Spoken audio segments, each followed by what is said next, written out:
Alright, so my name is Nick Django, and I'll be doing the effects on 9/11. And as you can see, here's a picture of the Pentagon when we got attacked on September 11th, 2001.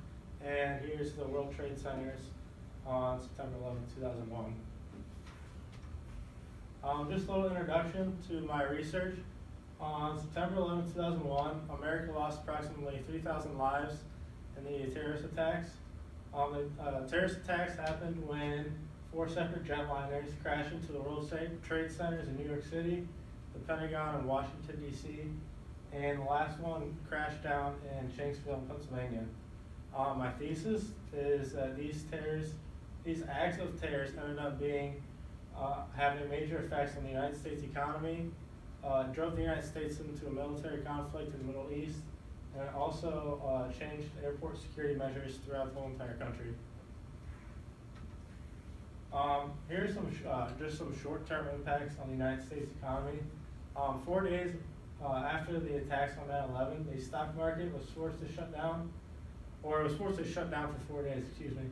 And this was the first time it actually had to shut down since the Great Depression. When the stock market reopened, the Dow Jones dropped by 600 points the first day. The airline industry also had to close down for 4 days after the attacks. And then the year after 9/11, the Dow Jones was also harmed in a severe way because the threat for war was very high, especially in the Middle East. And then some long-term impacts on the economy. President George W. Bush, while he was in office for 8 years, he ended up spending a total of $864.82 billion on the war on terror.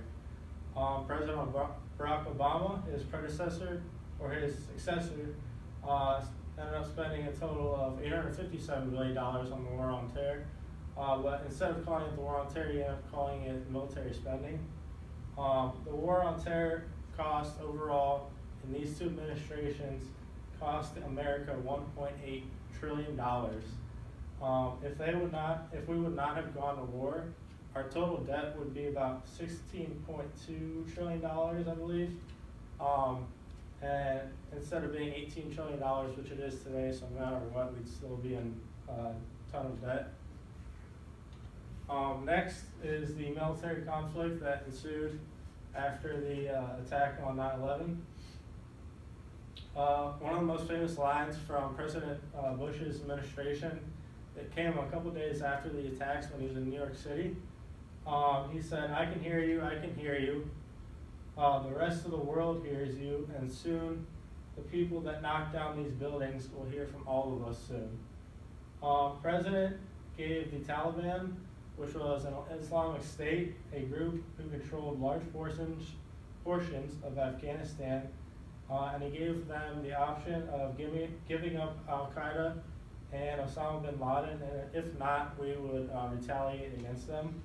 The Taliban refused, and as a result, on October 7th, 2001, American forces started bombing Taliban and Al-Qaeda locations within Afghanistan. This military conflict continued. British forces, along with Northern Alliance forces, they were a group of anti-Taliban forces in the Afghanistan region. They also joined in on bombing efforts against the Taliban and Al-Qaeda groups.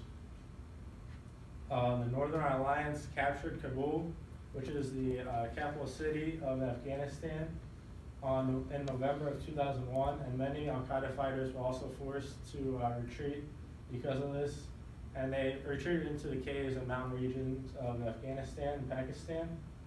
American ground forces were then directing the Air Force as to where to drop their payloads. And this is just a picture of some of the bombings that went along. This is one of the planes that were involved, and then this is actually the Battle of Tora Bora, which I'll be talking about next on the right side.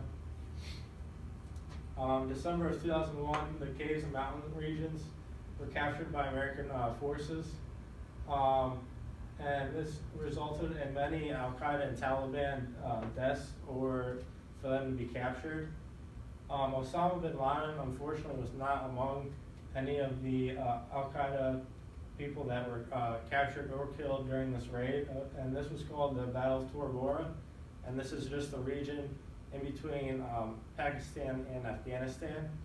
It was believed that he escaped to Pakistan before the attack with the help of the locals in the region, and they actually respected him because he actually went up against the United States. America did get justice, as we all know, on May 2nd, 2011, I should say, when the United States Navy SEALs raided his secret compound in Abbottabad, Pakistan, and they killed him. Now I'm going to be talking about the airport security before the attack on 9/11. Airport security measures were not that good before the attacks on 9/11. Security screeners were hired by airlines, and they were unable to find weapons. And many times, many screeners that were hired before the attacks had been given inadequate training, and as a result, screeners were unskilled and also very inexperienced. After the attacks, a lot changed. President George W. Bush, he delegated $20 billion to improve security at all airports throughout the country. This involved more luggage screening that were implemented.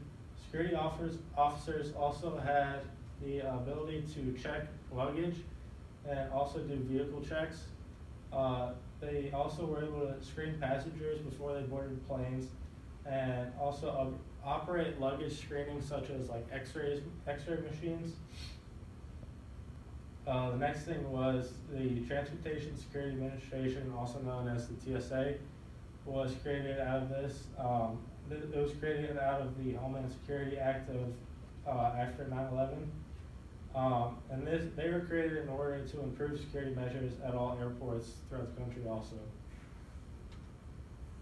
Just some more last thing, airport security after the attacks, again, just new airport security regulations were also implemented at all airports. Some requirements that were made were background checks on over 750 employees at all airports. Increased law enforcement presence throughout all airports, especially at like bigger hubs like New York, Boston, Washington D.C., Chicago, and Los Angeles. There was also a screening of all luggage using both X-ray machines and TSA agents, and they would go through bags and other stuff like that. And there's my bibliography, and that's it. Thank you for your time.